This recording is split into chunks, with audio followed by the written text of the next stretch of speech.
but I do a couple things a little different, and it also depends on where their hand placement is, okay? Whether they're going for like a front headlock or like a head and arm, or if they just have both arms over your body. Okay, so the basics of this, as soon as I get to my turtle, I gotta make sure, of course, I'm staying tight, right? I get my chin down to my chest, and I'm kind of bringing my shoulder up at the same time, so he can't just get a quick guillotine on me or start taking my back in order to get the rear naked choke, right? So as soon as I get into a good turtle here, and he throws his arms over me to try to control, his chest is on top, right? I don't want to get stuck here either, right? And I know a lot of people turtle at times, but as soon as I get to the position, I shouldn't be here in more than 5 to 10 seconds max. I need to start thinking about what I'm doing. So as soon as I start getting here, if he has both arms kind of over trying to control here, I need to think about whatever arm I need to control that arm, I need to go out to that side.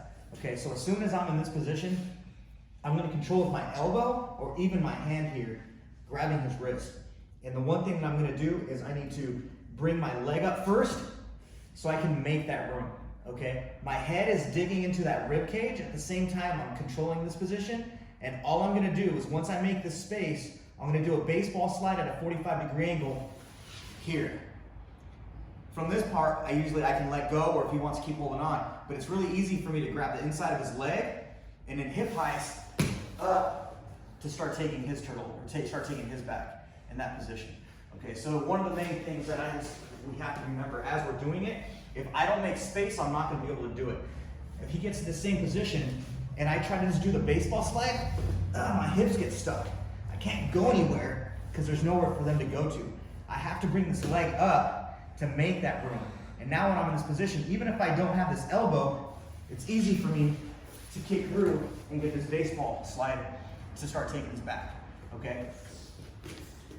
And it doesn't matter if his arms are directly, so if his arms are this way, it's a little bit more difficult because of he actually has a choke.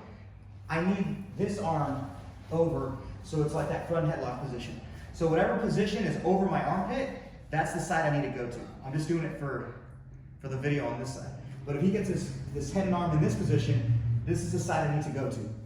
1, 2, 3, okay? And not that you can't get it if he's got the guillotine side here. The problem is if somebody has a really good grip, I can get stuck myself, right? So even if I start making room, I don't have this arm to help me out. Here, I can get it, but if he has a really good wrestler headlock or something, now I'm in the back position there, and I'll end up on my back just to not get choked. So whatever side the guy has over your arm, that's the side I need to bust and move to, okay? So if he has like a front headlock position here, I'm just gonna try to control the hands and back up. I'm not gonna try to do that move. But as soon as I have an arm here, or both arms here, which a lot of people do when they're putting that pressure, it's better, okay? And again, all I'm doing, making that room, cinching down on this arm, slide out, and come down, right to that back position, okay? So let's work that and we'll move on to